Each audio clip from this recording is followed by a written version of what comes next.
प्यारे विद्यार्थियों, बहुत ही प्यार भरी सत श्री अकाल। गुरमुखी के वारिस चैनल में मैं जसकरण सिंह लैक्चरर पंजाबी तुहाडा सारिਆਂ का स्वागत करता हाँ तो आस करता हाँ कि तुसीं सारे ठीक ठाक होवोगे। तो जितों तक साडे हाल का सवाल है जी, साडा हाल तो फिर सुजीत पात्र जी के शेर वांगू सुन्ने सुन्ने राहां विच कोई कोई पैड़ है, दिल ही उदास है जी, बाकी सब खैर है। तो दिल की उदासी का कारण तुसीं सारे जानते हो, विद्यार्थियों तो बगैर कदे स्कूल ते कदे अध्यापक है ना जी। तो बाकी वक्त बलवान है जी, जान है तो जहान है तो सरकारी फरमान है। खैर आप बहुतियां गल्लां बातां च ना पईए, आप अज का जिहड़ा अपना पढ़न का टॉपिक है, पढ़न का मसला उस पर आप गल करते हैं। प्यारे विद्यार्थियों, अपना जिहड़ा अज का पढ़न का मसला है वो है गुरमुखी लिपि विच पैर बिंदी वाले अक्षर। एक विद्यार्थी तुहाडे मैं कई दिनों तो गल साझी करना चाहता सी भी मैं देखा खास करके 11वीं 12वीं तक के विद्यार्थियों के भी जोड़े शब्द जोड़ है उन्होंने काफ़ी गलतियां होंगी। उनका चलो आप देख लीए भी पिछले समय के दौरान खास करके पिछले साल डेढ़ साल तो जो कोरोना का समा चलिया उस समय के दौरान जो लिखती अभ्यास है वो बहुत घट होया। इम्तिहानों के दौरान भी जो थोड़े इम्तिहान होए आ वो बहुत गलती प्रश्नों वाले तो वो जो निशानी लाने वाले उही होए है ना। तो लिखण के अभ्यास की घाट करके थोड़े शब्द जोड़ों के जी उन्नी महारत आ वो नहीं हो पाई। सो उस संदर्भ में आप गल करनी है भी आप खास करके जो तुम पैर बिंदी वाले अखर वरतते हो उदों तुम शब्द जोड़ों के बहुत सारिया जो गलतियां करते हो। मुख रूप के दो तरह दी गलतियां होंदियां। एक तो गलती थोड़ी होंदी है भी तुसी जिथे सुधारण अखर वरतना होंदा उत्थे तुसी पैर बिंदी वाला अखर वरतते हो, तो जिथे तुसी पैर बिंदी वाला अखर वरतना होंदा उत्थे तुसी सुधारण अखर वरतते हो। ये दो अहम गलतियां। हुण अगली गल आपां जे यह करनी होवे भी इन्हां गलतियां करके नुकसान की है। आपां जे मान लो ये सस्से की पैर बिंदी वाले सस्से की थां ते जे दूसरा अखर सुधारण सस्सा भी पै जांदा उहदे नाल की फर्क पै जांदा। ਉਹਦੇ ਮੁੱਖ ਰੂਪ ਦੇ ਵਿੱਚ ਫਿਰ ਆਪਾਂ ਕਹਿ ਲਈਏ ਵੀ ਦੋ ਵੱਡੇ ਪ੍ਰਭਾਵ ਆ। ਇੱਕ ਤਾਂ ਇਹ ਆ ਵੀ ਜਦੋਂ ਤੁਸੀਂ ਉਚਾਰਦੇ ਹੋ ਉਚਾਰਨ ਜਿਹੜਾ ਉਚਾਰਨ ਆ ਸ਼ਬਦ ਦਾ ਉਹ ਬਦਲ ਜਾਂਦਾ।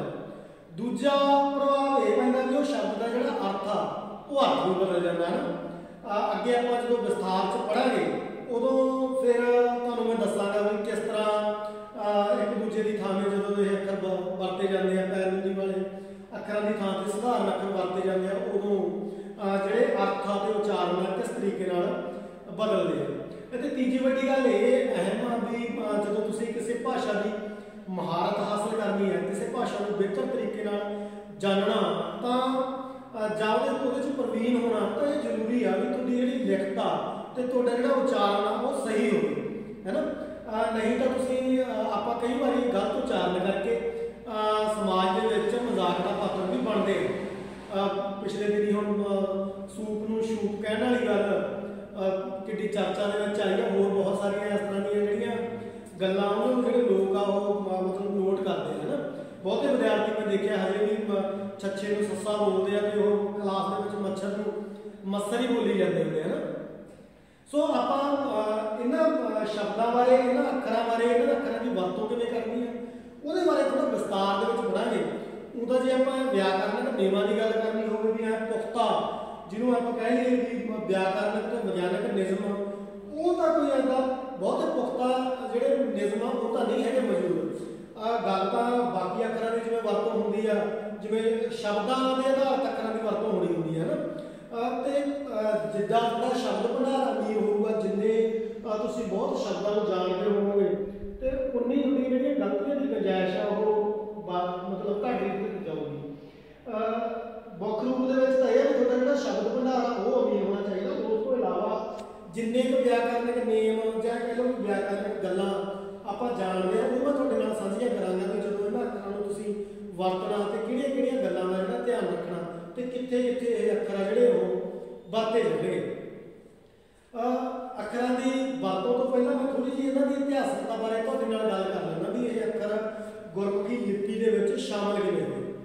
आपां पिछली वीडियो दे विच इह गल आ जिहड़ी साझी कीती सी ਵੀ ਜਿਹੜਾ ਸੱਭਿਆਚਾਰਕ ਪਰਿਵਰਤਨ ਆ, ਸੱਭਿਆਚਾਰਕ ਪਰਿਵਰਤਨ ਆਉਣ ਦੇ ਨਾਲ ਕਿਸੇ ਭੂਗੋਲਿਕ ਖਿੱਤੇ ਦੇ ਵਿੱਚ ਰਹਿਣ ਵਾਲੇ ਲੋਕਾਂ ਦੇ ਜਿਹੜੇ ਜੀਵਨ ਜਾਂਚ ਆ, ਜੀਵਨ ਜਾਂਚ ਦੇ ਵਿੱਚ ਜਿਹੜੇ ਸ਼ਾਮਲ ਤੱਤ ਆ, ਉਹਨਾਂ ਦੇ ਵਿੱਚ ਬਹੁਤ ਸਾਰੇ ਜਿਹੜੇ ਪਰਿਵਰਤਨ ਵਾਪਰਦੇ ਆ। ਉਦਾਹਰਨ ਦੇ ਤੌਰ ਤੇ ਬੋਲੀ ਦੇ ਵਿੱਚ, ਉਹਨਾਂ ਦੇ ਰਹਿਣ ਸਹਿਣ ਦੇ ਵਿੱਚ, ਉਹਨਾਂ ਦੇ ਸਾਹਿਤ ਦੇ ਵਿੱਚ, ਉਹਨਾਂ ਦੀਆਂ ਕਲਾਵਾਂ ਦੇ ਵਿੱਚ, ਉਹਨਾਂ ਦੇ ਰੀਤੀ ਰਿਵਾਜ ਦੇ ਵਿੱਚ, ਉਹਨਾਂ ਦੇ ਜਿਹੜੇ ਵਹਿਮ ਭਰਮਾਂ ਜਾਂ ਲੋਕ ਰੂੜੀਆਂ, ਉਹਨਾਂ ਦੇ ਵਿੱਚ ਤਬਦੀਲੀਆਂ ਆਉਂਦੀਆਂ। ਜਿਹੜੀ ਗੁਰਮੁਖੀ ਲਿਪੀ ਦੇ ਵਿੱਚ ਇਹਨਾਂ 6 ਅੱਖਰਾਂ ਦੇ ਸ਼ਾਮਲ ਹੋਣ ਦੀ ਗੱਲ ਆ, ਉਹ ਵੀ ਇਸੇ ਇਤਿਹਾਸਕਤਾ ਦੇ ਨਾਲ ਜੁੜੀ ਹੋਈ ਗੱਲ ਆ। ਉਦਾਹਰਨ ਦੇ ਤੌਰ ਤੇ ਮੈਂ ਜਿਵੇਂ ਤੁਹਾਨੂੰ ਕਿਹਾ ਸੀ, ਜਿਹੜਾ ਜਦੋਂ ਆਵਾਸ ਵਾਪਰਦਾ ਕਿਸੇ ਸੱਭਿਆਚਾਰਕ ਖਿੱਤੇ ਦੇ ਵਿੱਚ, ਕਿਸੇ ਭੂਗੋਲਿਕ ਖਿੱਤੇ ਦੇ ਵਿੱਚ, ਤਾਂ ਉੱਥੇ ਸੱਭਿਆਚਾਰਕ ਬਦਲਾਅ ਆਉਂਦਾ। ਜਿਵੇਂ ਮੈਂ ਤੁਹਾਨੂੰ ਕਹਿ ਦਿਆਂ ਵੀ, ਜਿਵੇਂ ਮੈਂ ਤੁਹਾਨੂੰ ਦੱਸਾਂ ਵੀ ਜਦੋਂ ਇਸਲਾਮਿਕ ਲੋਕ ਆ ਜਿਹੜੇ ਉਹ ਪੰਜਾਬੀ ਸੱਭਿਆਚਾਰ ਦੇ ਵਿੱਚ ਸ਼ਾਮਲ ਹੋਏ, ਤਾਂ ਉਹ ਜਦੋਂ ਪੰਜਾਬ ਦੇ ਵਿੱਚ ਆਏ ਤਾਂ ਉਹ ਆਪਣਾ ਜਿਹੜਾ ਉੱਥੋਂ ਦਾ ਲੋਕ ਸਾਹਿਤ ਆ, ਉੱਥੋਂ ਦੀਆਂ ਜਿਹੜੀਆਂ ਬੋਲੀਆਂ, ਉਹਨਾਂ ਦਾ ਜਿਹੜੇ ਸ਼ਬਦ ਭੰਡਾਰ ਉਹ ਪੰਜਾਬ ਦੇ ਵਿੱਚ ਨਾਲ ਲੈ ਕੇ ਆਏ। ਤੇ ਉਹਨਾਂ ਦੇ ਆਉਣ ਨਾਲ ਜਿਹੜਾ ਮੌਜੂਦਾ ਸੱਭਿਆਚਾਰ ਸੀ, ਇੱਥੇ ਮੌਜੂਦਾ ਲੋਕ ਸੀਗੇ, ਉਹਨਾਂ ਦੀ ਬੋਲੀ ਦੇ ਉੱਤੇ ਉਹਨਾਂ ਦਾ ਪ੍ਰਭਾਵ ਪਿਆ। ਇੱਕ ਹੋਰ ਖਾਸ ਗੱਲ ਇਹ ਵੀ ਹੈ ਵੀ ਪੰਜਾਬੀ ਬੋਲੀ ਦੀ ਉਹ ਇਹ ਆ ਵੀ ਇਹਦਾ ਦਿਲ ਬੜਾ ਵੱਡਾ ਬਈ। ਜਿਹੜੀ ਪੰਜਾਬੀ ਬੋਲੀ ਆ, ਇਹ ਕਿਸੇ ਵੀ ਭਾਸ਼ਾ ਦੇ ਜਿਹੜੇ ਸ਼ਬਦਾਂ ਨੂੰ ਤਤਸਮ ਜਾਂ ਤਤਭਵ ਰੂਪ ਦੇ ਵਿੱਚ, ਉਸੇ ਰੂਪ ਦੇ ਵਿੱਚ ਜਾਂ ਬਦਲਵੇਂ ਰੂਪ ਦੇ ਵਿੱਚ ਜਿਹੜੀ ਆਪਣੇ ਵਿੱਚ ਜਜ਼ਬ ਕਰ ਲੈਂਦੀ ਆ। ਬਹੁਤ ਸਾਰੇ ਕਿੰਨੇ ਜਿਹੜੇ ਸ਼ਬਦ ਆ ਗਏ ਉਹ ਅਰਬੀ, ਫਾਰਸੀ ਦੇ, ਹਿੰਦੀ ਦੇ, ਸੰਸਕ੍ਰਿਤ ਦੇ, ਮਰਾਠੀ ਦੇ ਜਾਂ ਕਹਿੰਦੇ ਅੰਗਰੇਜ਼ੀ ਦੇ, ਉਹ ਪੰਜਾਬੀ ਭਾਸ਼ਾ ਦੇ ਵਿੱਚ ਸ਼ਾਮਲ ਹੋ ਗਏ। ਤੇ ਇਸ ਖਾਸ ਹੋਣ ਕਰਕੇ ਕੋਈ ਭਾਸ਼ਾ ਜਿਹੜੀ ਉਹ ਸਮੇਂ ਦੇ ਨਾਲ ਜੁੜੀ ਵੀ ਰਹਿੰਦੀ ਆ ਤੇ ਜਿਉਂਦੀ ਵੀ ਰਹਿੰਦੀ ਆ। ਇਹ ਇੱਕ ਅਹਿਮ ਗੱਲ ਆ। ਤੁਸੀਂ ਜੇ ਆਪਾਂ ਇਸ ਗੱਲ ਨੂੰ ਹੋਰ ਵੀ ਵਿਸਤਾਰ ਦੇ ਨਾਲ ਗੱਲ ਕਰਨ ਲੱਗ ਜਾਈਏ, ਜਿਵੇਂ ਇਹ ਕਹਿ ਲਿਓ ਵੀ ਸੰਸਕ੍ਰਿਤ ਦੇ ਜਿਹੜੇ ਘੱਟ ਪ੍ਰਚਲਣ ਦਾ ਕਾਰਨ ਜਾਂ ਉਹਦਾ ਜਿਹੜਾ ਨਿਰੰਤਰ ਹੋ ਰਹੇ ਪਤਨ ਦਾ ਇਹ ਵੱਡਾ ਕਾਰਨ ਆ, ਉਹ ਹੋਰਨਾਂ ਭਾਸ਼ਾਵਾਂ ਦੇ ਸ਼ਬਦਾਂ ਨੂੰ ਆਪਦੇ ਵਿੱਚ ਜਿਹੜੇ ਜਜ਼ਬ ਨਹੀਂ ਕਰਦੇ। ਜਿਵੇਂ ਮੰਨ ਲਓ ਟ੍ਰੇਨ ਆਈ, ਟ੍ਰੇਨ ਨੂੰ ਪੰਜਾਬੀਆਂ ਨੇ ਤੁਰੰਤ ਰੇਲ ਗੱਡੀ ਬਣਾਤਾ ਹੈ ਨਾ। ਆਪਾਂ ਸੰਸਕ੍ਰਿਤ ਦੇ ਵਿੱਚ ਉਹਨੂੰ ਲੋਪਤ ਗਾਮਨੀ ਵਰਗੇ ਸ਼ਬਦ ਆ ਜਿਹੜੇ ਉਹ ਘੜਨੇ ਪਏ। ਹੁਣ ਹਰੇਕ ਸ਼ਬਦ ਨੂੰ ਉਸ ਤਰੀਕੇ ਦੇ ਨਾਲ ਘੜਨਾ, ਫਿਰ ਲੋਕਾਂ ਦੇ ਵਿੱਚ ਮਕਬੂਲ ਕਰਨਾ, ਇਹ ਬਹੁਤ ਔਖੀ ਗੱਲ ਹੋ ਜਾਂਦੀ ਹੈ। ਇਸ ਤਰ੍ਹਾਂ ਜਦੋਂ ਆਪਾਂ ਪੰਜਾਬੀ ਗੁਰਮੁਖੀ ਲਿਪੀ ਦੀ ਇਹ ਵਿਸ਼ੇਸ਼ਤਾ ਦੀ ਗੱਲ ਕਰਦੇ ਹਾਂ, ਪੰਜਾਬੀ ਭਾਸ਼ਾ ਦੀ ਇਹ ਗੱਲ ਕਰਦੇ ਹਾਂ, ਤਾਂ ਇਸ ਭਾਸ਼ਾ ਦੀ ਇਹ ਅਮੀਰੀ ਹੈ ਵੀ ਹਰੇਕ ਭਾਸ਼ਾ ਜਿਹੜੇ ਸ਼ਬਦ ਨੂੰ ਆਪਣੇ ਜਿਹੜੇ ਸ਼ਬਦ ਭੰਡਾਰ ਦੇ ਵਿੱਚ ਥਾਂ ਦੇ ਦਿੰਦੀ ਹੈ। ਚਲੋ ਹੁਣ ਆਪਾਂ ਮੁੱਦੇ ਦੀ ਗੱਲ ਕਰਦੇ ਹਾਂ, ਮਸਲੇ ਦੀ ਗੱਲ ਕਰਦੇ ਹਾਂ ਵੀ ਜਿਹੜੇ ਇਹਨਾਂ ਅੱਖਰਾਂ ਦੀ ਵਰਤੋਂ ਦੀ ਗੱਲ ਹੈ। ਜਦੋਂ ਅਰਬੀ ਫਾਰਸੀ ਭਾਸ਼ਾ ਇਸਲਾਮਿਕ ਲੋਕਾਂ ਦੇ ਆਉਣ ਨਾਲ ਸਾਡੇ ਸੱਭਿਆਚਾਰ ਦੇ ਵਿੱਚ ਆਏ, ਉਹ ਲੋਕ ਆਏ ਤਾਂ ਉਹ ਭਾਸ਼ਾ ਸਾਡੇ ਜਿਹੜੀ ਪ੍ਰਚਲਿਤ ਲੋਕ ਬੋਲੀਆਂ ਦੇ ਵਿੱਚ ਸ਼ਾਮਲ ਹੋਈ, ਤਾਂ ਉਹਨਾਂ ਸ਼ਬਦਾਂ ਨੂੰ, ਅਰਬੀ ਫਾਰਸੀ ਦੇ ਸ਼ਬਦਾਂ ਨੂੰ ਲਿਖਣ ਵਾਸਤੇ ਜਿਹੜੀ ਸਾਡੀ ਪ੍ਰਚਲਿਤ ਲਿਪੀ ਸੀ, ਗੁਰਮੁਖੀ ਲਿਪੀ ਸੀ ਜਿਹੜੀ ਪਹਿਲਾਂ, ਉਸ ਲਿਪੀ ਦੇ ਵਿੱਚ ਜਿਹੜੇ ਮੌਜੂਦ 35 ਅੱਖਰ ਸੀਗੇ, ਉਹ 35 ਅੱਖਰ ਹੀ ਕਿਹਾ ਜਾਂਦਾ ਸੀ। ਉਹਨਾਂ ਦੀ ਸੀਮਤਾ ਹੀ ਸੀ ਵੀ ਅਰਬੀ ਫਾਰਸੀ ਭਾਸ਼ਾ ਦੇ ਜਿਹੜੇ ਅੱਖਰ ਆ, ਉਹ ਸ਼ਬਦ ਆ, ਉਹਨਾਂ ਨੂੰ ਲਿਖਿਆ ਨਹੀਂ ਜਾ ਸਕਦਾ ਸੀ। ਇਹਦੇ ਵਿੱਚ ਕੁਛ ਧੁਨੀਆਂ ਇਸ ਤਰ੍ਹਾਂ ਦੀਆਂ ਸੀਗੀਆਂ, ਉਹਨਾਂ ਧੁਨੀਆਂ ਨੂੰ ਲਿਖਣ ਵਾਸਤੇ ਫਿਰ ਜਿਹੜੇ 5 ਅੱਖਰ, ਸੱਸੇ ਪੈਰ ਬਿੰਦੀ, ਖੱਤੇ ਪੈਰ ਬਿੰਦੀ, ਗੱਗੇ ਪੈਰ ਬਿੰਦੀ, ਜੱਜੇ ਪੈਰ ਬਿੰਦੀ ਤੇ ਫੱਫੇ ਪੈਰ ਬਿੰਦੀ, ਇਹ 5 ਅੱਖਰ ਉਹਨਾਂ ਧੁਨੀਆਂ ਨੂੰ ਲਿਖਣ ਵਾਸਤੇ ਵਰਤੇ। ਤੇ ਜਿਹੜਾ ਮਗਰਲਾ ਅੱਖਰ ਲੱਲੇ ਪੈਰ ਬਿੰਦੀ, ਇਹ ਲੱਲੇ ਪੈਰ ਬਿੰਦੀ ਜਿਹੜੇ ਸੰਸਕ੍ਰਿਤ ਦੇ ਵਿੱਚ ਜਾਂ ਮਰਾਠੀ ਭਾਸ਼ਾ ਦੇ ਵਿੱਚ ਜਿਹੜੇ ਸ਼ਬਦ ਸੀਗੇ, ਜਿਹੜੇ ਪੰਜਾਬੀ ਭਾਸ਼ਾ ਨੇ ਅਪਣਾਏ, ਉਹਨਾਂ ਨੂੰ ਲਿਖਣ ਵਾਸਤੇ ਪੰਜਾਬੀ ਯੂਨੀਵਰਸਿਟੀ ਪਟਿਆਲਾ ਨੇ ਜਦੋਂ ਸ਼ਬਦ ਜੋੜ ਕੋਸ਼ ਤਿਆਰ ਕੀਤਾ, ਉਹ ਜਿਹੜਾ ਗੁਰਮੁਖੀ ਲਿਪੀ ਦੇ ਵਿੱਚ ਇਹਨੂੰ ਸ਼ਾਮਲ ਕੀਤਾ। ਇਸ ਤਰ੍ਹਾਂ ਇਹ ਜਿਹੜੇ 6 ਅੱਖਰ ਆ ਉਹ ਗੁਰਮੁਖੀ ਲਿਪੀ ਦੇ ਵਿੱਚ ਸ਼ਾਮਲ। ਪਹਿਲਾ ਅੱਖਰ ਹੈ ਸੱਸੇ ਪੈਰ ਬਿੰਦੀ, ਸ਼। ਸ਼ ਦੀ ਧੁਨੀ ਨਾਲ ਪੰਜਾਬੀ ਭਾਸ਼ਾ ਦੇ ਵਿੱਚ ਜਿਹੜੇ ਆਮ ਪ੍ਰਚਲਿਤ ਅਰਬੀ ਫਾਰਸੀ ਦੇ ਸ਼ਬਦ ਆ, ਉਹਨਾਂ ਦੇ ਕੁਝ ਕੁ ਸ਼ਬਦ ਮੈਂ ਤੁਹਾਡੇ ਸਾਹਮਣੇ ਰੱਖੇ ਹੋਏ ਆ ਸਲਾਈਡ 'ਚ, ਦੇਖੋ ਇਹਨਾਂ ਨੂੰ ਇੱਕ ਵਾਰੀ। ਜਿਵੇਂ ਸ਼, ਸਤਰੰਜ ਦੀ ਕਚਾਲ, ਸ਼ਹਿਦ, ਸ਼ਬਦ, ਸ਼ਰਾ, ਸ਼ਰਾ, ਸ਼ਰਤ, ਸ਼ਰਮ, ਸ਼ਕਲ, ਸ਼ਖਸ਼, ਸਗਨ, ਸਜਰ, ਸਮਸ਼, ਸਲਫ, ਇਸ ਤਰ੍ਹਾਂ ਬਹੁਤ ਸਾਰੇ ਸ਼ਬਦ ਹਨ। ਸ਼ਹੀਦ, ਸ਼ਰੀਰ, ਸ਼ਰੀਅਤ, ਸ਼ਰਾਰ, ਸਗੂਫਾ, ਸ਼ੋਹਰਤ, ਸ਼ੁਮਾਰ, ਸ਼ੇਰ, ਸ਼ਿਕਾਰ, ਸ਼ਾਨ, ਸ਼ਾਮ, ਸ਼ਾਜ, ਇਸ ਤਰ੍ਹਾਂ ਬਹੁਤ ਸਾਰੇ ਸ਼ਬਦ ਹੈ ਜਿਹੜੇ ਉਹ ਪੰਜਾਬੀ ਭਾਸ਼ਾ ਦੇ ਵਿੱਚ ਜਿਹੜੇ ਉਹ ਸ਼ਾਮਲ ਹੋਏ, ਜਿਨ੍ਹਾਂ ਨੂੰ ਲਿਖਣ ਵਾਸਤੇ बिंदी श अखर की जी वरतों की जाती है।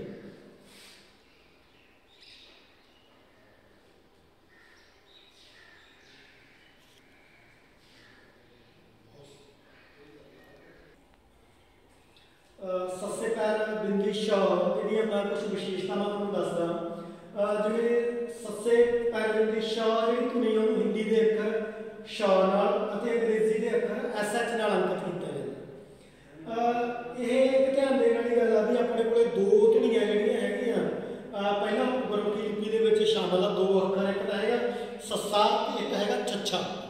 ते जिहड़ी श धुनी है इन्हां दोनों के विचकारली जी आवाज़ है जिहड़ी जिवें मान लो ना तो सस्से वांगू पोली आवाज़ ते ना ही छच्छे वांगू दबनी आवाज़, उन्हां दोवां दे विचकारली जिहड़ी धुनी है श उहनूं प्रगट करन वास्ते जिहड़ा इह अखर वरतिया जांदा। जदों आपां इन्हां दोनों दी फर्क करना होवे जिहड़ी सस्से पैर बिंदी वाला अखर छच्छा है ये एक तालवी धुनी है। जदों आपां सस्सा बोलदे हैं ना सस्से पैर बिंदी बोलदे तां श की धुनी आती है। कहने का मतलब थोड़ी जीभ आ जी तालिए लगती है। तो जो सस्सा एक गुट्टी व्यंजन इस तरह एक होर वास्ते एक अहम गल मैं वो दसना चाहना भी जो गुरु ग्रंथ साहब के जिन्नी भी गुरबाणी है वो जिन्नी भी गुरबाणी लिखी गई है वो किसी भी शब्द या किसी भी अखर दे अपना किसी भी शब्द के पैर च बिंदी नहीं पई हुई, क्योंकि जदों गुरबाणी का दौर से जिन्ना वेले के गुरबाणी लिखी गई है उदों इन्हां अखरां ये अखर इजाद ही नहीं हुए सी अपनी गुरमुखी लिपि दे विच। इस करके जिहड़े गुरबाणी का रूप है खास करके जिवें कह लईए आपां शब्द आ गुरबाणी का रूप एक शब्द है। शब्द तो शब्द नूं जदों तुसीं बोलना जिहड़ा गुरबाणी का रूप गुरबाणी का एक बन गई है हुण तुसीं शब्द बोलना ना कि शब्द बोलना। बहुत सारे व्याख्याकार अजे भी जिहड़े शब्द नूं शब्द ही बोलते रहते हैं। तो एक ध्यान रखने वाली गल है भी जो तुम कोई गुरबाणी की सत्र लिखनी है तो उदों किसी भी जोड़े शब्द के शब्द लिखना तो शब्द के पैर च बिंदी है जी तुम नहीं पानी।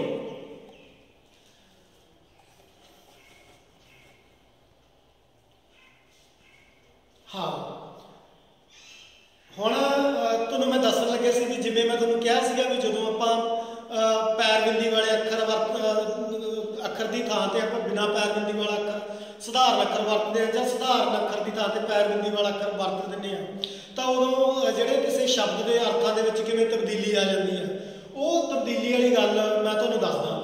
उदाहरण के तौर पर जिवें तुसीं ये देखो जिवें अपने कोले पहला वाक हैगा मैनू नहीं लगता कि हुण साह आएगा। इत्थे जिहड़ा शब्द साह हैगा साह काहदे बारे दस रहा बई इत्थे साह हैगा बरीज मैनू नहीं लगता कि हुण साह आएगा। तो जे आपां इत्थे पैर बिंदी ला दईए पैर बिंदी नाल की ये बन जूगा मैनू नहीं लगता कि हुण शाह आएगा।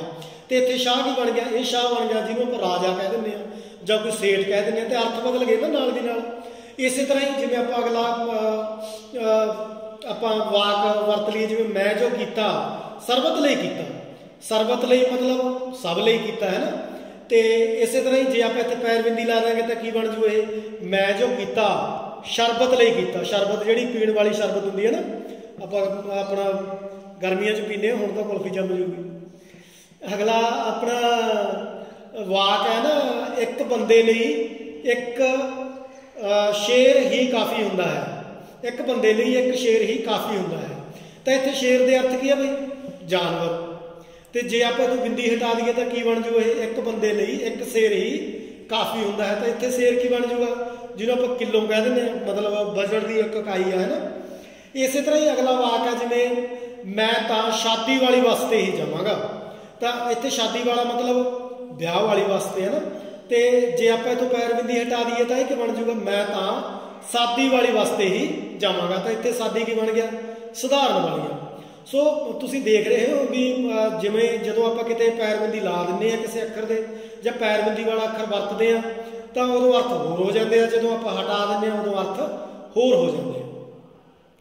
अगला अपना अखर है जी खखे पैर बिंदी।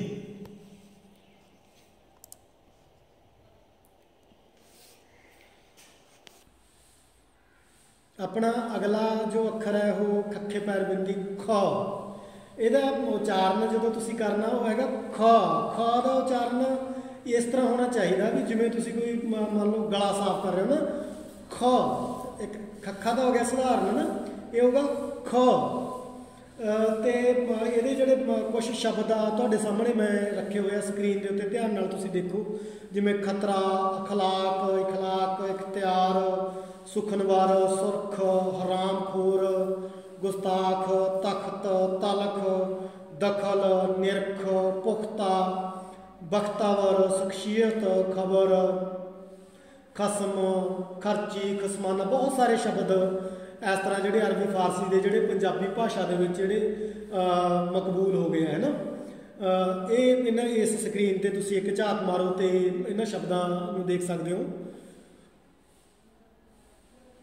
ਕਰਦੇ ਆ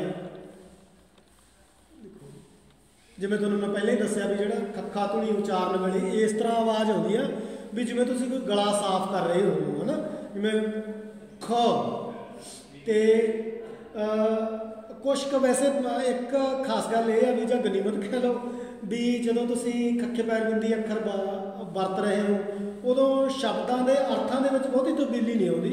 ਕੁਛ ਕੁ ਅੱਖਰ ਇਸ ਤਰ੍ਹਾਂ ਦੇ ਹੈਗੇ ਆ, ਕੁਛ ਕੁ ਸ਼ਬਦ ਮਾਫ਼ ਕਰਨਾ ਇਸ ਤਰ੍ਹਾਂ ਦੇ ਹੈਗੇ ਜਿਨ੍ਹਾਂ ਦੇ ਪੈਰ ਬਿੰਦੀ ਵਾਲੇ ਅੱਖਰ ਵਰਤਣ ਦੇ ਨਾਲ ਅਰਥ ਬਦਲਦੇ ਆ।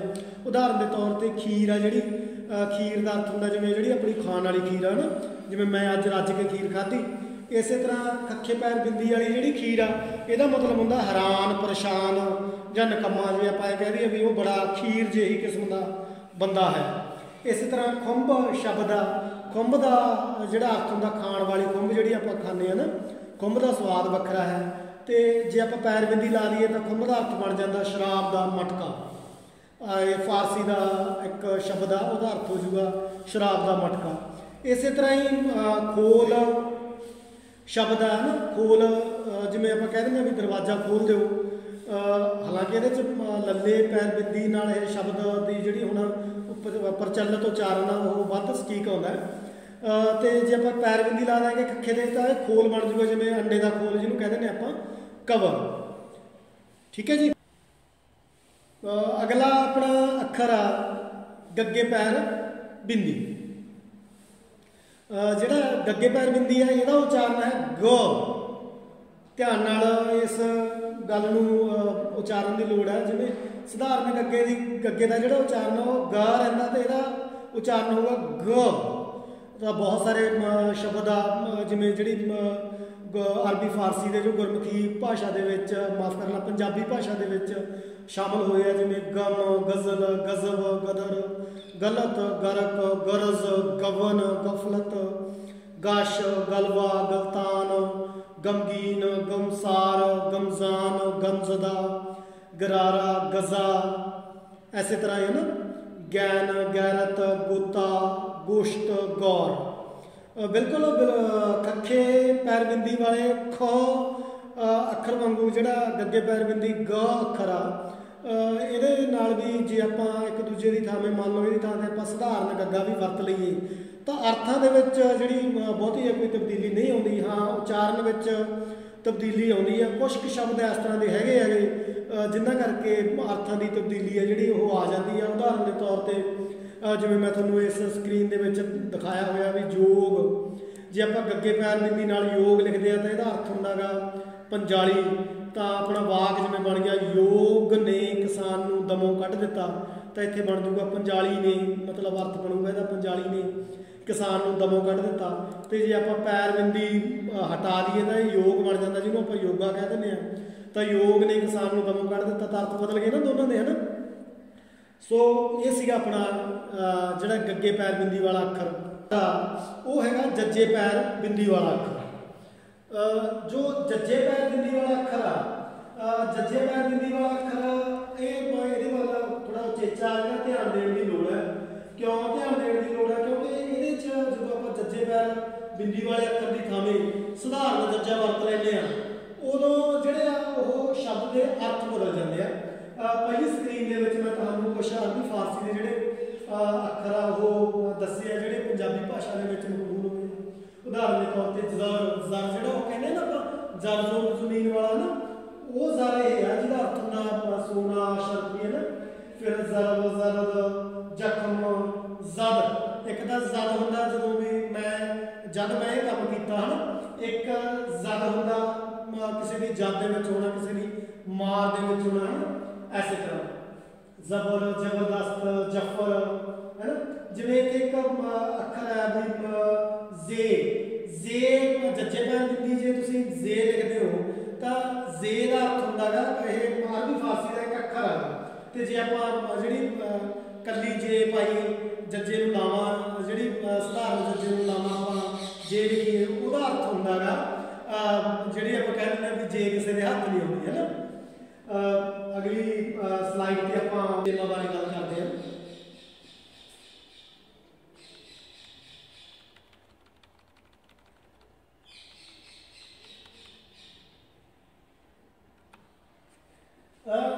एक विद्यार्थी तुहाडे सीखण की गल आ ये अहम आ भी जिहड़ा जज्जे पैर बिंदी है यह उदों पैंदी है, इसनूं तुसीं इउं निखेड़ सकदे हो भी जदों जिहड़ी धुनी आ वो जैड नाल लफ्ज़ दी हुई आवाज़ आउंदी होवे, जैड नाल अंकत होंदी होवे ना कि जे। उदाहरण के तौर पर जदों आपां जमीन कहने हैं ना जां ज़मीर कहने हैं, ज़ दी धुनी आउंदी है। जदों तुसीं इस तरीके नाल निखेड़ा तुसीं इसदा कर सकते हो भी जिथे जैड नाल कोई शब्द है जिहड़ा अंकत होंदा उत्थे जज्जे पैर बिंदी होगी। कई बार इउं भी हुंदा भी मैं जज्जे के मसले दे विच जज्जे पैर बिंदी है जिहड़ा ज़ धुनी के मसले दे विच ये देखिया भी कई बार जिहड़े विद्यार्थी आ वो फालतू भी जिहड़ा जज्जे पैर बिंदी की जिहड़ी वरतों आ वो करदे आ। मैं पिछले दिनी अपने एक पुराने विद्यार्थी का कोई WhatsApp ते स्टेटस देख रहा सी, उन्हें जनून शब्द दे विच जज्जे पैर बिंदी पाई हुई सी, ਜਾਂ कई विद्यार्थी कालेज शब्द के जज्जे पैर बिंदी पाते हैं ना, तो उत्थे जी जज्जे पैर बिंदी है जी नहीं वरती है। तो दोनों तरह की गलतियां होंगे जो तुम फालतू पाने बाली जी बिंदी टिप्पी आ हार शिकार वो भी माड़ा होंगे, तो बिना नहाते धोते भी बंदा बुरा लगता है ना। एक होर तुहाडी जी सीखण की गल है भी जज्जे पैर बिंदी है जी ਇਹਦਾ ਜਿਹੜਾ ਉਚਾਰਨ ਆ ਉਤਲੇ ਵਟ ਤੇ ਹੁੰਦਾ। ਇਹਨੂੰ ਵਕਤ ਸੀ ਆਪਾਂ ਨਾ ਧੁਨੀਆਂ ਬਾਰੇ ਵੀ ਜਿਹੜੀ ਧੁਨੀਆਂ ਦੀ ਵੰਡ ਆ ਵੀ ਕਿਹੜੀ ਧੁਨੀ ਨਾਦੀ ਆ ਜਾਂ ਉਚਾਰਨ ਦੇ ਆਧਾਰ ਤੇ ਵੀ ਤਾਲਵੀ ਆ, ਹੋਡੀ ਆ ਜਾਂ ਬੁੱਟੀ ਆ ਜਾਂ ਵਰਤਸੀ ਆ, ਫਿਰ ਡਕਮੀ ਆ ਨਾ। ਉਹਦੇ ਬਾਰੇ ਨਾ ਇੱਕ ਪ੍ਰੋਪਰ ਨਾ ਇੱਕ ਕਲਾਸ ਬਣਦੀ ਹੈ, ਇੱਕ ਵਿਸਥਾਰ ਦੇ ਵਿੱਚ ਉਹ ਆਪਾਂ ਕਲਾਸ ਬਣਾਵਾਂਗੇ, ਉਦੋਂ ਮੈਂ ਤੁਹਾਨੂੰ ਦੱਸੂਗਾ ਵੀ ਇਹਨਾਂ ਦਾ ਵਰਗੀਕਰਨ ਕਿਵੇਂ ਕੀਤਾ ਜਾਂਦਾ। ਫਿਲਹਾਲ ਤੁਸੀਂ ਮਤਲਬ ਉਚਾਰਨ ਸਥਾਨ ਨਾਲ ਥੋੜਾ ਜਿਹਾ ਸਮਝੋ भी जो जज्जे पैर बिंदी जी धुनी वरतनी आ वो उदों वरती जाती है जब इसका उचारण जो उतले पुट से होंगे ना, जिमें मतलब जज्जा, तो जो जज्जा वरतना तुम है ना ये एक तरीके कठोर तालमी जी धुनी है। हम आप अगे इस स्लाइड देखा तुम समझ ही आओगे ना, जिथे तुम जैड की धुनी अंग्रेजी की आऊगी उत्थे तुम जज्जे पैर बिंदी वरतनी है, जिथे जे आऊगी उत्थे तुसीं जिहड़ा सधारण जज्जा वरतना है।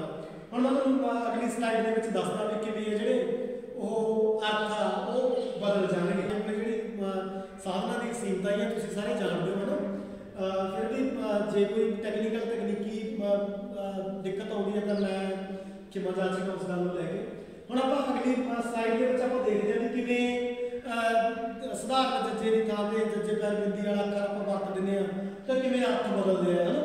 वो अर्थ वाली आप गल करते हैं। जिवें पहला वाक है अपना ओए ये तो जिंदा है, इत्थे जो जिंदा जिहड़ा शब्द वरत है जो आप पैर बिंदी हटा दी तो की बन गया ओए ये तो जिंदा है, ये जिंदा बन गया लॉक वाला जिंदा है ना, ताले वाला जिंदा। अगला जिवें अपने कोल वाक है कुड़ियां नूं सजा दो, कुड़ियां नूं सजा दो, सजा दो का मतलब दंड दो, पनिशमेंट दो ना। तो जे आप बिंदी हटा दी तो की बन गया कुड़ियां को सजा दो, डेकोरेट बन गया ना, उत्थे सुंदर बना दो, सोहने बना दो ना।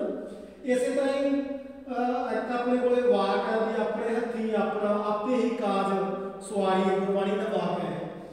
इत्थे जिहड़ा काज का अर्थ हुंदा काम, ते जिहड़ा फारसी का शब्द है काज ਉਹਦਾ अर्थ हुंदा तीर। जिवें ਉਹਦੀ एक अख विच काज है, काज का मतलब कि ਉਹਦੀ ਉਹ एक अख तो काना है।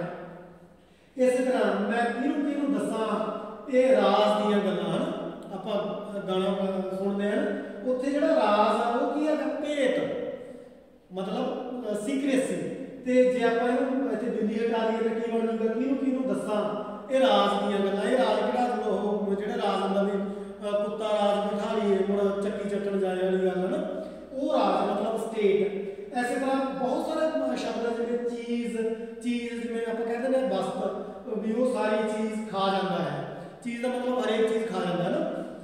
ਤੇ ਜੇ ਆਪਾਂ ਇਹ ਬਿੰਦੀ ਹਟਾ ਲਈਏ ਤਾਂ ਚੀਜ਼ ਕੀ ਬਣ ਜਾਊਗਾ, ਪਨੀਰ ਜਾਂ ਕੋਈ ਜਿਹੜੀ ਕਰੀਮ ਜੀ ਹੁੰਦੀ ਆ। ਤਾਂ ਮਤਲਬ ਤੁਸੀਂ ਦੇਖ ਰਹੇ ਹੋ ਵੀ ਜਿੱਥੇ ਆਪਾਂ ਕਿਤੇ ਪੈਰ ਬਿੰਦੀ ਲਾ ਦਿੰਦੇ ਆ ਉੱਥੇ ਜਿਹੜਾ ਹੱਥ ਬਦਲ ਜਾਂਦੇ ਆ, ਜੇ ਹਟਾ ਦਿੰਦੇ ਆ ਤਾਂ ਉੱਥੇ ਜਿਹੜਾ ਹੱਥ ਆ ਉਹ ਹੋਰ ਹੁੰਦੇ ਆ। ਸੋ ਅਗਲੀ ਸਲਾਈਡ ਤੇ ਆਪਾਂ ਅੱਖਰ ਆ ਫੱਫੇ ਪੈਰ ਬਿੰਦੀ। ਫੱਫੇ ਪੈਰ ਬਿੰਦੀ ਮਤਲਬ ਫਾ ਦੀ ਧੁਨੀ ਆਉਂਦੀ ਹੈ। ਇਹਦੇ ਚ ਜਿਹੜੇ ਅਰਬੀ ਫਾਰਸੀ ਦੇ ਸ਼ਬਦ ਆ ਜੋ ਗੁਰਮੁਖੀ ਲਿਪੀ ਦੇ ਵਿੱਚ ਲਿਖੇ ਜਾਂਦੇ ਆ, ਤੇ ਜੋ ਪੰਜਾਬੀ ਭਾਸ਼ਾ ਦੇ ਵਿੱਚ ਮਕਬੂਲ ਹੋਇਆ ਉਹਨਾਂ ਸ਼ਬਦਾਂ ਦਾ ਸੰਗ੍ਰਹਿ ਮੈਂ ਤੁਹਾਡੇ ਸਾਹਮਣੇ ਰੱਖਿਆ। ਦੇਖੋ ਸਲਾਈਡ ਦੇ ਵਿੱਚ ਥੋੜੀ ਦੇਰ ਲਈ ਇਸ ਨੂੰ ਤੁਸੀਂ ਪੜ੍ਹ ਸਕਦੇ ਹੋ ਤੇ ਦੇਖ ਸਕਦੇ ਹੋ ਕਿਹੜੇ ਸ਼ਬਦ ਆ ਜਿਹੜੇ ਫੱਫੇ ਪੈਰ ਬਿੰਦੀ ਨਾਲ ਪੈਂਦੇ ਨੇ। ਜਿਵੇਂ ਪਹਿਲਾਂ ਫਸਲਾ, ਫਨਕਾਰਾ, ਫਰਕਾ, ਫਰਜ਼, ਫਲਕ, ਫਕਤ, ਫਕਰ, ਫਖਰ, ਫਕਰੀਆ, ਫਰਦ, ਫਰਜ਼ੰਦ, ਫਰਮਾਇਸ਼, फरमागुजार, फरामीन, इस तरह बहुत सारे शब्द हैं जिनमें फिरदौसी, फिलहाल, फलसफा, फिलासफी, फ़क्का, फ़क्का कसी है ना, जिन्हें थले फन, जिन्हों पर कहते हैं तो उसने अपने फन का मुजाहरा किया, फुआरा, फोन, फौजी, बहुत सारे देखिए जिन्हें मैं दसिया शब्द जोड़न की गलती अक्सर विद्यार्थी करते, जिन्हें मैं देखा भी वो फफे पैर बिंदी तो पाते नहीं तो जज्जे पैर बिंदी पा के फौजी बनाते हैं ना। इस तरह दी गलतियां जो विद्यार्थी अक्सर करते रहते हैं। इस तो एक ये सीखने लिए विद्यार्थी ध्यान देने वाली गल ये आ कि जी फफे पैर बिंदी धुनी आ हिंदी के अखर फ ते अंग्रेजी के अखर एफ नाल प्रगटाई जाती है। तुसीं देखो दो तरीके नाल मुख रूप दे विच जिहड़ा फफा ਉਹ ਬਣਦਾ ਹੈ ਜਦੋਂ ਆਪਾਂ ਉਹਨੂੰ ਰੋਮਨ ਲਿਪੀ ਦੇ ਵਿੱਚ ਜਾਂ ਅੰਗਰੇਜ਼ੀ ਦੇ ਵਿੱਚ ਲਿਖਦੇ ਆ। ਇੱਕ ਤਾਂ ਧੁਨੀ ਪੀਐਚ ਨਾਲ ਬਣਦੀ ਆ ਤੇ ਇੱਕ ਇਹ ਧੁਨੀ ਹੈ ਜਿਹੜੀ ਐਫ ਨਾਲ ਬਣਦੀ ਆ। ਜਦੋਂ ਜਿਹੜਾ ਫਫਾ ਅੱਖਰ ਪੀਐਚ ਨਾਲ ਬਣਿਆ ਹੋਵੇ ਜਿਵੇਂ ਕਿ ਆਪਾਂ ਕਹਿੰਦੇ ਫੋਟੋ ਹੈ ਨਾ, ਤਾਂ ਉੱਥੋਂ ਆ ਜਿਹੜੀ ਉੱਥੇ ਫੱਫੇ ਪੈਰ ਬਿੰਦੀ ਹੈ ਜਿਹੜੀ ਨਹੀਂ ਪਏਗੀ, ਤੇ ਜਦੋਂ ਇਹ ਅੱਖਰ ਐਫ ਨਾਲ ਬਣਿਆ ਹੋਵੇ ਉੱਥੇ ਜਿਹੜੀ ਫੱਫੇ ਪੈਰ ਬਿੰਦੀ ਪੈਂਦੀ ਹੈ। ਵੈਸੇ ਇਹ ਜਿਹੜਾ विधि है कि चलो भी निज़म है कोई पत्थर ते लकीर वाला निज़म नहीं है, पर फिर भी बहुत ही हालतों के जो निज़म है लागू होता है। उस तो बाद एक होर सीखने वाली गल आ जी ਜਾਂ ਨਖੇੜਾ ਕਰਨ ਵਾਲੀ ਗੱਲ ਆ ਉਹ ਇਹ ਆ ਵੀ ਜਿਹੜਾ ਫੱਫਾ ਆ ਫੱਫਾ ਜਿਹੜਾ ਅੱਖਰ ਆ ਇਹ ਦੋ ਹੋਂਠੀ ਵਿਅੰਜਨ ਆ ਜਿਵੇਂ ਪੱਪਾ, ਫੱਫਾ, ਬੱਬਾ ਹਨਾ। ਤਾਂ ਉਹਦੇ ਵਿੱਚ ਕੀ ਆ ਆਪਾਂ ਜਿਹੜੀ ਜਦੋਂ ਆਪਾਂ ਫੱਫਾ ਲਿਖਣਾ ਤਾਂ ਉਦੋਂ ਸਾਡੇ ਜਿਹੜੇ ਬੁੱਲ ਉਹ ਜੁੜਦੇ ਆ, ਤੇ ਜਦੋਂ ਆਪਾਂ ਫੱਫੇ ਦਾ ਉਚਾਰਨ ਕਰਨਾ ਤਾਂ ਹੇਠਲੇ ਜਿਹੜੇ ਬੁੱਲ ਹੈਗੇ ਉਹ ਉਤਲੇ ਦੰਦਾਂ ਕੋਲ ਜਾ ਕੇ ਤਾਂ ਉਚਾਰਨ ਹੁੰਦਾ ਜਿਵੇਂ ਫੱਫਾ। ਉਹਦੇ ਵਿੱਚ ਇਸ ਤਰੀਕੇ ਨਾਲ ਇਹ ਜਿਹੜੀ ਦੰਤ ਹੋਠੀ ਧੁਨੀ ਬਣਦੀ ਹੈਗੀ। ਤੇ ਬਾਕੀ ਜਿਹੜੀ ਇੱਕ ਦੂਸਰੀ ਗੱਲ ਆ ਵੀ ਜੇ ਆਪਾਂ ਫੱਫੇ ਪੈਰ ਬਿੰਦੀ ਵਰਤਦੇ ਆ ਜਾਂ ਬਿਨਾਂ ਬਿੰਦੀ ਵਾਲਾ ਅੱਖਰ ਫੱਫਾ ਵਰਤਦੇ ਆ ਤਾਂ ਇਹਨਾਂ ਦੋਨਾਂ ਅੱਖਰਾਂ ਦੀ ਵਰਤੋਂ ਨਾਲ ਜਿਹੜਾ ਅਰਥਾਂ ਦੇ ਵਿੱਚ ਉਹ ਬਹੁਤਾ ਜਿਹੜਾ ਕੋਈ ਫਰਕ ਨਹੀਂ ਪੈਂਦਾ। ਆਪਣਾ ਅਖੀਰਲਾ ਅੱਖਰ ਆ ਜਿਹੜਾ ਲੱਲੇ ਪੈਰ ਬਿੰਦੀ, ਜਿਵੇਂ ਕਿ ਮੈਂ ਤੁਹਾਨੂੰ ਦੱਸਿਆ ਸੀਗਾ ਜਿਹੜੇ ਪਹਿਲੇ ਪੰਜ ਅੱਖਰ ਆ ਸੱਸੇ ਪੈਰ ਬਿੰਦੀ, ਖੱਖੇ ਪੈਰ ਬਿੰਦੀ, ਗੱਗੇ ਪੈਰ ਬਿੰਦੀ ਤੇ ਜੱਜੇ ਪੈਰ ਬਿੰਦੀ ਤੇ ਫੱਫੇ ਪੈਰ ਬਿੰਦੀ, ਇਹਨਾਂ ਪੰਜ ਅੱਖਰਾਂ ਨੂੰ ਜਦੋਂ ਸ਼ਮਿਲਿਤ ਕੀਤਾ ਗਿਆ ਇਹ ਸ਼ਾਮਿਲ ਕੀਤੇ ਗਏ ਹੈਗੇ ਜਿਹੜੀ ਅਰਬੀ ਫਾਰਸੀ ਧੁਨੀਆਂ ਨੂੰ ਲਿਖਣ ਵਾਸਤੇ। ਜਦੋਂ ਕਿ ਇਹਦਾ ਲੱਲੇ ਪੈਰ ਬਿੰਦੀ ਅੱਖਰ ਹੈਗਾ ਇਹ ਸੰਸਕ੍ਰਿਤ ਤੇ ਮਰਾਠੀ ਦੇ ਕੁਝ ਸ਼ਬਦ ਆ ਜਿਹੜੇ ਉਹ ਪੰਜਾਬੀ ਭਾਸ਼ਾ ਦੇ ਵਿੱਚ ਜਿਹੜੇ ਹਜੇ ਵੀ ਮਤਲਬ ਜਿਉਂਦੇ ਜਾ ਕੇ ਜਿਨ੍ਹਾਂ ਨੂੰ ਆਪਾਂ ਵਰਤਦੇ ਹਾਂ ਉਹਨਾਂ ਨੂੰ ਲਿਖਣ ਦੇ ਵਾਸਤੇ ਜਿਹੜਾ ਲੱਲੇ ਪੈਰ ਬਿੰਦੀ ਜਿਹੜੀ ਅੱਖਰ ਆ ਇਹ ਹੋਂਦ ਦੇ ਵਿੱਚ ਆਇਆ। ਜਦੋਂ ਪੰਜਾਬੀ ਯੂਨੀਵਰਸਿਟੀ ਪਟਿਆਲਾ ਨੇ ਸ਼ਬਦ ਜੋੜ ਕੋਸ਼ ਆ ਜਿਹੜਾ ਤਿਆਰ ਕੀਤਾ ਉਸ ਸਮੇਂ ਲੱਲੇ ਪੈਰ ਬਿੰਦੀ ਵਾਲਾ ਅੱਖਰ ਆ ਜਿਹੜਾ ਉਹ 41ਵੇਂ ਅੱਖਰ ਵਜੋਂ ਜਿਹੜੀ ਗੁਰਮੁਖੀ ਵਰਣਮਾਲਾ ਦੇ ਵਿੱਚ ਸ਼ਾਮਿਲ ਕੀਤਾ ਗਿਆ। ਇੱਕ ਇਹਦੇ ਚ ਫਰਕ ਵਾਲੀ ਗੱਲ ਇਹ ਹੈ ਵੀ ਜਿਹੜੀ ਲੱਲਾ ਦੀ ਇਹ ਉਲਟ ਜਿਹੀ ਧੁਨੀ ਹੈ ਲੱਲੇ ਪੈਰ ਬਿੰਦੀ। ਉਲਟ ਜਿਹੀ ਮਤਲਬ ਜਿਹੜੀ ਜਦੋਂ ਤੁਸੀਂ ਉਚਾਰਨ ਕਰਦੇ ਹੋ ਲੱਲਾ ਲੱਲਾ ਤਾਂ ਉਦੋਂ ਜਿਹੜੀ ਤੁਹਾਡੀ ਜੀਭ ਦੀ ਨੋਕ ਆ ਉਹ ਸਖਤ ਤਾਲ ਨਾਲ ਲੱਗਦੀ ਆ ਪੁੱਠੇ ਹੋ ਕੇ, ਤੇ ਜਿਹੜੀ ਦੂਸਰਾ ਲੱਲਾ ਹੈ ਸਧਾਰਨ ਅੱਖਰ ਹੈਗਾ ਉਹ ਉਹਦੇ ਚ ਜਿਹੜੀ ਜੀਭ ਤੁਹਾਡੇ ਦੰਦਾਂ ਦੇ ਪਿਛਲੇ ਪਾਸੇ ਵੱਲ ਉੱਪਰ ਲੱਗਦੀ ਹੈ ਜਿਹਨੂੰ ਆਪਾਂ ਦੰਤੀ ਧੁਨੀ ਵੀ ਕਹਿ ਦਿੰਦੇ ਆ, ਹੈ ਨਾ। ਫਿਰ ਦੰਤੀ ਧੁਨੀਆਂ ਨੂੰ ਅੱਗੇ ਵਰਗੀਕਰਨ ਜਿਵੇਂ ਮੈਂ ਤੁਹਾਨੂੰ ਦੱਸਿਆ ਵੀ ਡੱਕਵੀਆਂ ਅੱਗੇ ਹੋਰ ਨਾਸਕੀ ਦੇ ਵਿੱਚ, ਸਪਰਸ਼ੀ ਦੇ ਵਿੱਚ, ਟ੍ਰਿਲ ਦੇ ਵਿੱਚ ਅੱਗੇ ਹੋਰ ਇਹਨਾਂ ਦਾ ਵਰਗੀਕਰਨ ਹੁੰਦਾ ਹੈ। ਉਹਨਾਂ ਦੇ ਬਾਰੇ ਆਪਾਂ ਇੱਕ ਵੱਖਰੀ ਜਮਾਤ ਦੇ ਵਿੱਚ ਪੜ੍ਹਾਂਗੇ। ਇੱਕ ਗੱਲ ਹੋਰ ਤੁਹਾਡੇ ਸਿੱਖਣ ਦੀ ਹੈਗੀ ਆ, ਉਹ ਆ ਵੀ ਜਿਹੜਾ ਲੱਲੇ ਪੈਰ ਬਿੰਦੀ ਅੱਖਰ ਆ ਉਹਦੇ ਤੋਂ ਕੋਈ ਵੀ ਪੰਜਾਬੀ ਦਾ ਜਿਹੜਾ ਸ਼ਬਦ ਆ ਉਹ ਸ਼ੁਰੂ ਨਹੀਂ ਹੁੰਦਾ, ਭਾਵ ਇਹ ਕਿਸੇ ਵੀ ਸ਼ਬਦ ਦੇ ਆਰੰਭ ਦੇ ਵਿੱਚ ਨਹੀਂ ਆਉਂਦਾ ਹੈ।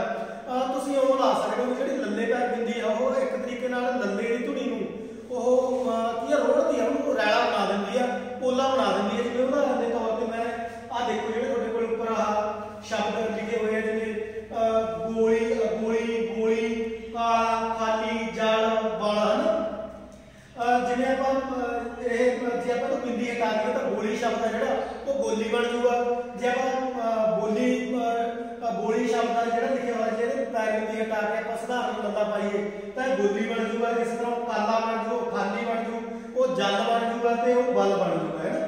ਤੇ ਅੱਗੇ ਮੈਂ ਤੁਹਾਨੂੰ ਇਹ ਇੱਕ ਹੋਰ ਧਿਆਨ ਵਾਲੀ ਗੱਲ, ਇੱਥੇ ਧਿਆਨ ਰੱਖਣ ਵਾਲੀ ਗੱਲ ਇਹ ਹੈ ਵਿਦਿਆਰਥੀਓ ਵੀ ਜਿਹੜੀ ਲੱਲੇ ਪੈਰ ਬਿੰਦੀ ਨਾਲ ਅਰਥ ਬਹੁਤ ਬੁਰੀ ਤਰ੍ਹਾਂ ਬਦਲਦੇ ਆ। ਇਸ ਕਰਕੇ ਜਦੋਂ ਤੁਸੀਂ ਸਧਾਰਨ ਜਿਹੜਾ ਲੱਲਾ ਅੱਖਰ ਵਰਤਣਾ ਤੇ ਜਿੱਥੇ ਤੁਸੀਂ ਲੱਲੇ ਪੈਰ ਬਿੰਦੀ ਵਰਤਣੀ ਇਹਦਾ ਵਿਸ਼ੇਸ਼ ਤੌਰ ਤੇ ਨਿਖੇੜਾ ਕਰਨ ਦੀ ਲੋੜ ਆ, ਕਿਉਂਕਿ ਜੇ ਤੁਸੀਂ ਇੱਕ ਦੂਜੇ ਦੀ ਥਾਂ ਇਹ ਅੱਖਰ ਵਰਤ ਲਓਗੇ ਤਾਂ ਫਿਰ ਕੀ ਪੂਰੇ ਜਿਹੜੇ ਸ਼ਬਦ ਦੇ ਅਰਥ ਹੋ ਜਾਣਗੇ, ਉਲਟ ਹੋ ਜਾਣਗੇ, ਬਦਲ ਜਾਣਗੇ। ਜਿਵੇਂ ਮੈਂ ਤੁਹਾਨੂੰ ਆਹ ਕੁਝ ਉਦਾਹਰਨਾਂ ਦੱਸਦਾ, ਜਿਵੇਂ ਵਾਕ ਆਪਣੇ ਕੋਲ ਦਿੱਤਾ ਹੋਇਆ ਉਹ ਗੋਲੀ ਵਾਂਗ ਕੰਮ ਕਰਦੀ ਹੈ। ਇੱਥੇ ਗੋਲੀ ਕੀ ਹੈ, ਤੇਜ਼ੀ ਨਾਲ, ਬਹੁਤ ਤੇਜ਼ੀ ਨਾਲ ਗੋਲੀ ਵਾਂਗ ਕੰਮ ਕਰਦੀ ਹੈ। ਤੇ ਜਦੋਂ ਆਪਾਂ ਕੋਈ ਬਿੰਦੀ ਹਟਾ ਦਿੱਤੀ ਤਾਂ ਉਹ ਕੀ ਬਣ ਗਿਆ, ਇਹ ਗੋਲੀ ਵਾਂਗ ਮਤਲਬ ਨੌਕਰਾਣੀ ਵਾਂਗ ਕੰਮ ਕਰਦੀ ਹੈ। ਇਸੇ ਤਰ੍ਹਾਂ ਹੀ ਅੱਗੇ ਇਸ ਵਿਸ਼ੇ ਉਹ ਅਗਲਾ ਵਾਕ ਹੈ ਜਿਵੇਂ ਉਹ ਇਸ ਵਿਸ਼ੇ ਉੱਪਰ ਬੋਲੀ ਹੈ, ਮਤਲਬ ਉਹਨੇ ਇਸ ਵਿਸ਼ੇ ਦੇ ਉੱਪਰ ਆਪਣੀ ਜ਼ਬਾਨ ਖੋਲੀ ਹੈ ਜਾਂ ਮੰਨ ਲਓ ਕੋਈ ਭਾਸ਼ਣ ਦਿੱਤਾ ਹੈ, ਉਹ ਇਸ ਵਿਸ਼ੇ ਉੱਪਰ ਬੋਲੀ ਹੈ। ਤੇ ਜੇ ਆਪਾਂ ਬਿੰਦੀ ਲਾ ਲਾਂਗੇ ਉਹ ਕੀ ਬਣ ਜੂਗਾ, ਬੋਲੀ ਬਣ ਜੂਗਾ ਨਾ। ਉਹ ਇਸ ਵਿਸ਼ੇ ਉੱਪਰ ਬੋਲੀ ਹੈ, ਭਾਵ ਉਹਨੂੰ ਸੁਣਾਈ ਨਹੀਂ ਦਿੰਦਾ, ਵਹਿਰੀ ਹੈ। ਇਸੇ ਤਰ੍ਹਾਂ ਹੀ ਧਿਆਨ ਨਾਲ ਤੁਰੋ, ਅੱਗੇ ਖਾਲੀ, ਅੱਗੇ ਖਾਲੀ ਹੈ। ਮਾਲਵਈ ਭਾਸ਼ਾ ਦੇ ਵਿੱਚ ਜਿਹੜਾ ਖਾਲੀ, ਖਾਈ, ਖਾਲੀ ਕਹਿ ਦਿੰਦੇ ਆ, ਤਾਂ ਜਿਵੇਂ ਅੱਗੇ ਖਾਲੀ ਹੈ, ਖਾਲੀ ਦਾ ਮਤਲਬ ਖਾਈ ਹੈ। ਤੇ ਜੇ ਆਪਾਂ ਇੱਥੇ ਬਿੰਦੀ ਹਟਾ ਲਈਏ ਤਾਂ ਕੀ ਬਣ ਜੂਗਾ, ਧਿਆਨ ਨਾਲ ਤੁਰ, ਅੱਗੇ ਖਾਲੀ ਹੈ ਨਾ, ਮਤਲਬ ਐਮਪਟੀ ਹੈ। ਇਸ ਤਰ੍ਹਾਂ ਜਿਹੜੇ ਪੈਰ ਬਿੰਦੀ ਲਾਉਣ ਦੇ ਨਾਲ ਜਿਹੜੇ ਅੱਖਰਾਂ ਇੱਕ ਦੂਸਰੇ ਦੇ ਉੱਪਰ ਬਦਲਵੇਂ ਰੂਪ ਦੇ ਵਿੱਚ ਆਪਾਂ ਵਰਤ ਲੈਂਦੇ ਆ, ਉਹਦੇ ਨਾਲ ਕੀ ਅਰਥ ਬਦਲ ਜਾਂਦੇ ਆ। ਇੱਕ ਹੈਰਾਨੀ ਦੀ ਗੱਲ ਤੁਸੀਂ ਦੇਖਦੇ ਹੋ ਵੀ ਆਪਾਂ ਬਹੁਤ ਸਾਰੇ ਬੰਦੇ ਆ ਜਿਨ੍ਹਾਂ ਦਾ ਨਾਮ ਆ ਜਿਹੜਾ ਉਹ ਕਾਲਾ ਹੁੰਦਾ, ਆਪਾਂ ਉਹਨਾਂ ਦਾ ਨਾਮ ਉਚਾਰਦੇ ਆ ਕਾਲਾ, ਪਰ ਉਹ ਸਾਰੀ ਉਮਰ ਕਾਲਾ ਹੀ ਲਿਖਦੇ ਰਹਿੰਦੇ ਹਨ। ਮਤਲਬ ਉਹਨਾਂ ਨੂੰ ਬਹੁਤੇ ਬੰਦਿਆਂ ਨੂੰ ਇਸ ਗੱਲ ਦਾ ਫਰਕ ਹੀ ਨਹੀਂ ਪਤਾ ਲੱਗਦਾ ਵੀ ਪੈਰ ਬਿੰਦੀ ਪਾਉਣ ਦੇ ਨਾਲ ਜਿਹੜਾ ਉਹ ਧੁਨੀ ਦੇ ਵਿੱਚ ਕੀ ਪਰਿਵਰਤਨ ਆ ਜਾਂਦਾ। ਸੋ ਇਹ ਸੀ ਆਪਣੇ ਅੱਜ ਦਾ ਲੈਕਚਰ, ਜਿਹਦੇ ਵਿੱਚ ਆਪਾਂ ਪੈਰ ਬਿੰਦੀ ਵਾਲੇ ਸਾਰੇ ਅੱਖਰਾਂ ਬਾਰੇ ਥੋੜਾ ਜਿਹਾ ਤਰਤੀਬ ਨਾਲ ਤੇ ਵਿਸਤਾਰ ਨਾਲ ਪੜ੍ਹਨ ਦੀ ਕੋਸ਼ਿਸ਼ ਕੀਤੀ ਹੈ। ਹੋ ਸਕਦਾ ਮੇਰੇ ਵੱਲੋਂ ਜੋ ਤੁਹਾਨੂੰ ਪੜ੍ਹਾਇਆ ਗਿਆ ਉਹਦੇ 'ਚ ਕੋਈ ਨਾ ਕੋਈ ਵਿਆਕਰਨ ਜਾਂ ਨਿਯਮਾਂ ਦੇ ਮੁਤਾਬਕ ਕਮੀ ਪੇਸ਼ੀ ਹੋਵੇ, ਤੇ ਉਹ ਸਾਡੇ ਸਾਰਿਆਂ ਦਾ ਫਰਜ਼ ਆ ਵੀ ਜੇ ਕੋਈ ਇਸ ਤਰ੍ਹਾਂ ਦੀ ਗੱਲਬਾਤ ਤੁਹਾਨੂੰ ਤੁਹਾਡੇ ਧਿਆਨ 'ਚ ਆਉਂਦੀ ਹੈ ਤਾਂ ਤੁਸੀਂ ਜ਼ਰੂਰ ਮੇਰੇ ਧਿਆਨ 'ਚ ਲੈ ਕੇ ਆਇਓ।